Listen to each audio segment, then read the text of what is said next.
where signals are ignored. Now, before I continue here, before I continue forward, I want to check myself for a moment, not to explain anything new, not to teach, but simply to notice where I'm standing right now. Up to this point, the path has been about learning how to look again, not harder, not smarter, just more honestly. I've been paying attention to what happens when attention is present and what happens when it drifts. This episode begins at that exact point, not with answers, but with consequences. Now, what occurs when signals are present, clear, repeated, and still ignored? I didn't set out to ignore anything. Most people don't do that. Ignoring signals isn't usually an act of rebellion. It's quieter than that. It happens in the small spaces where life keeps moving and we try to keep up, assuming that movement itself is just plain proof of the progress. The trouble is movement can look a lot like living when you don't pause long enough to notice the difference. Now, signals don't arrive dramatically. They rarely announce themselves. They don't say, pay attention now.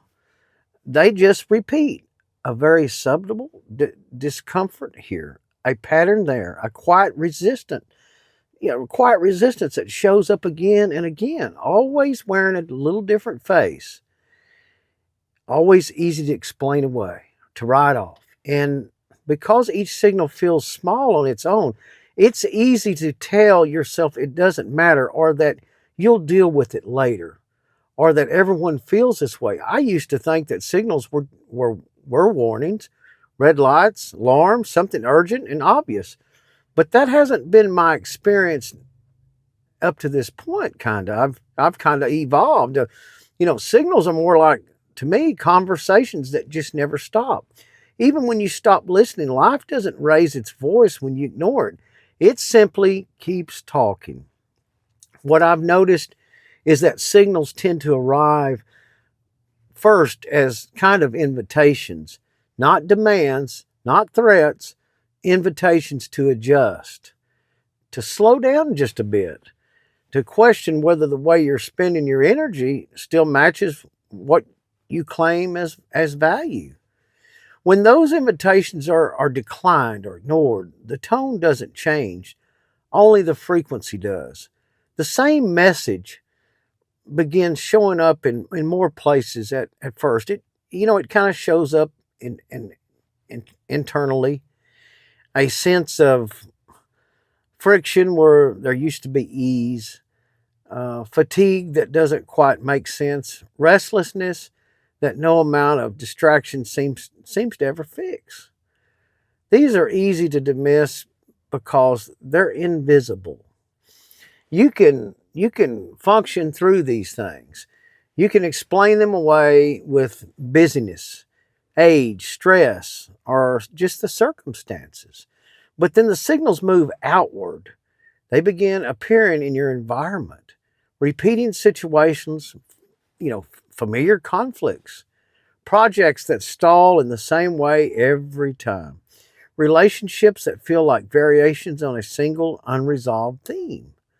At this stage, it still doesn't feel urgent. It feels inconvenient, annoying, something to manage rather than something to understand. Ignoring signals becomes a habit, not because we're careless, but because we're competent.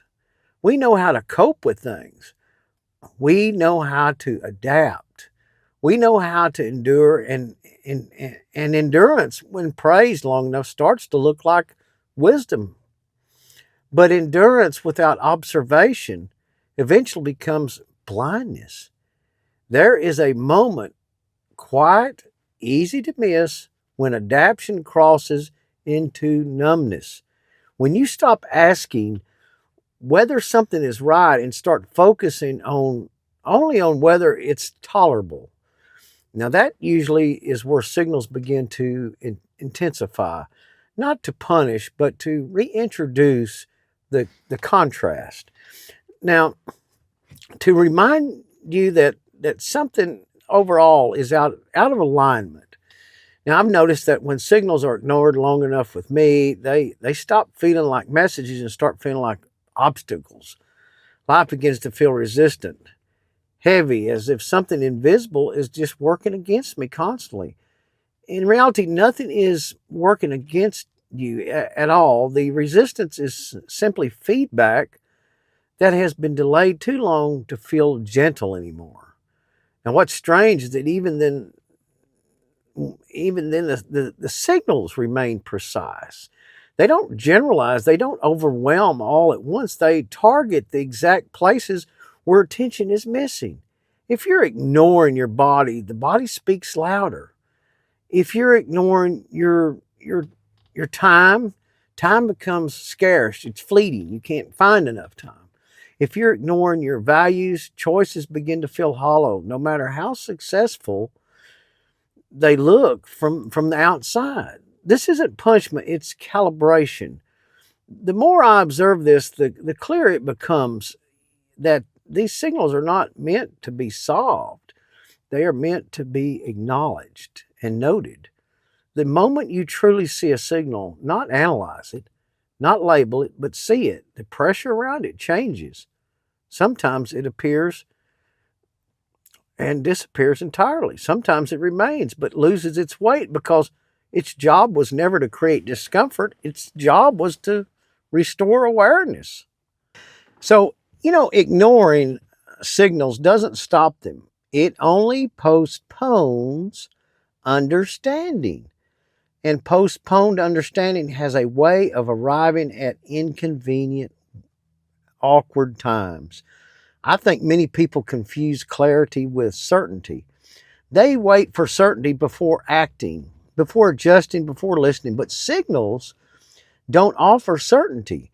They offer direction, a nudge, a suggestion that something deserves attention now, not later. The traveler I've become doesn't rush to interpret signals anymore. And I don't ask immediately what they mean. I ask where they pointing to. What part of my life keeps drawing them in? What what habit, assumption, or rhythm might need to be questioned here in my case. Not fixed, just questioned. Now, what I've learned is that when you respond to signals early, they stay small, they remain conversational. Very interesting. When you ignore them, they become structural. They rearrange your schedule, your relationships, your health, not out of cruelty, but necessity. A message ignored long enough has to find a new language. There's also something humbling about recognizing how often signals were present long before I noticed them. Looking back, patterns become obvious. The repetition was there.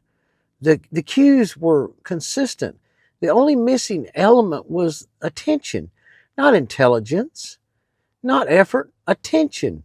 This realization doesn't come with regret so much as the overall respect. Respect for the system that keeps offering guidance, even when it's dismissed. Respect for how patient life actually really is. I no longer see ignored signals as failures. I see them as evidence that awareness can be delayed but not denied. Eventually, attention is restored either by choice or by necessity. The difference is how much friction accompanies the return. Where I am at right now, the journey feels less about searching and more about listening, less about building and more about aligning myself. Signals haven't stopped. They haven't stopped appearing or showing. If anything, there are more of them now. But they feel quieter because I'm no longer asking them to shout out at me to get my attention. This episode doesn't conclude with a solution. It ends with recognition. Signals are always present. They don't demand belief and they don't require philosophy. They only ask to be noticed. And when they are noticed early, honestly, without any drama, they remain what they were always meant to be: gentle, coarse corrections, guiding without force, teaching without words, waiting patiently for the moment you finally look and become aware. Now, I appreciate you watching, and this is the end of the vlog.